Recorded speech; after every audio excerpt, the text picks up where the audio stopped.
आपण किती निधी दिला आणि त्या ठिकाणी खर्च करणारे योग्य लोक नसले तर हा निधी कुठेतरी भ्रष्टाचारामध्ये फस्त होऊन जाईल।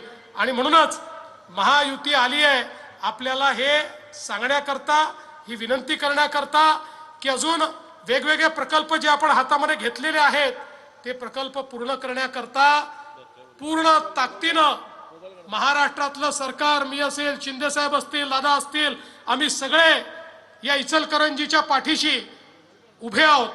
आणि म्हणून या इचलकरंजी शहरातल्या नागरिकांनी देखील आमच्या महायुतीला पूर्ण आशीर्वाद द्यावा। आशीर्वादाचे या ठिकाणी मोबाईल सुरू झालेले आहेत आणि सगळ्यांनी मोबाईलचा टॉर्च सुरू करून हा आशीर्वाद या ठिकाणी द्यायला सुरुवात केलेली आहे। मी आपल्या सर्वांचे आभार मानतो आणि एक गोष्ट सांगतो, आता आपली सगळ्यात मोठी प्रायोरिटी कुठली तर ती काही झालं तरी इचलकरंजीचा पिण्याच्या पाण्याचा प्रश्न हा पूर्णपणे सोडवण्याचं काम हे आता आपलं सरकार या ठिकाणी करणार आहे।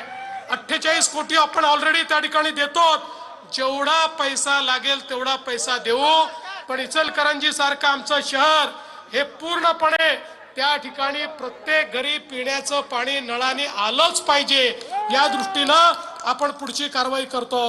टर्शरी ट्रीटमेंट करता 75 कोटी रुपये आपण त्या ठिकाणी प्रस्तावित केलेत। अजून 48 कोटी रुपयाचे सिमेंट कॉन्क्रीटचे रस्ते, शहापूर येथील पुनरुज्जीवन 17 कोटी, भाजी बाजार बांधकाम 15 कोटी, स्पोर्ट्स कॉम्प्लेक्स 15 कोटी, डिजिटल शाळा 15 कोटी, STP 14 कोटी, असे अनेक गोष्टी या ठिकाणी करण्याचा आपण त्या ठिकाणी मानस ठेवलेला आहे।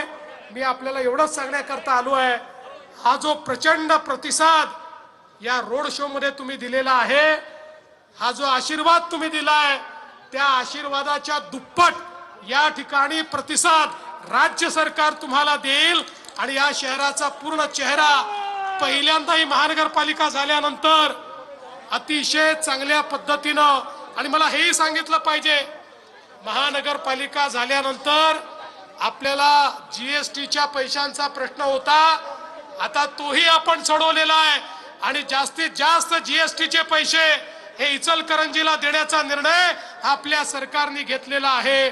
आणि म्हणून बंधू भगिनींनो, आपल्याला एवढीच विनंती करतो, आता येत्या 15 तारखेला निवडणुकांकरता आपल्याला मतदानाला जायचं आहे। आपल्याला कल्पना आहे आपली चिन्ह काय आहेत, त्या ठिकाणी आपल्या महायुतीची जी चिन्ह आहेत त्याची बटन आपल्याला दाबायची आहे आणि आपले सगळे नगरसेवक निवडून आणायचे आहेत। मी तुम्हाला एवढंच सांगतो, 15 तारखेला पूर्ण दिवसभर मतदान चालणार आहे। 15ला तुम्ही आमची काळजी घ्या, त्यानंतर 5 वर्ष इचलकरंजीची काळजी ही आम्ही घेऊ हा विश्वास तुम्हाला देतो। आणि माझ्या सर्व माता भगिनी बंधूंचे आभार मानतो, मीडियाच्या सगळ्या बंधूंचे अतिशय मनापासून या ठिकाणी आभार मानतो आणि माझं बोलणं संपवतो। धन्यवाद। जय हिंद, जय महाराष्ट्र, छत्रपती शिवाजी महाराज की, धर्मवीर छत्रपती संभाजी महाराज की।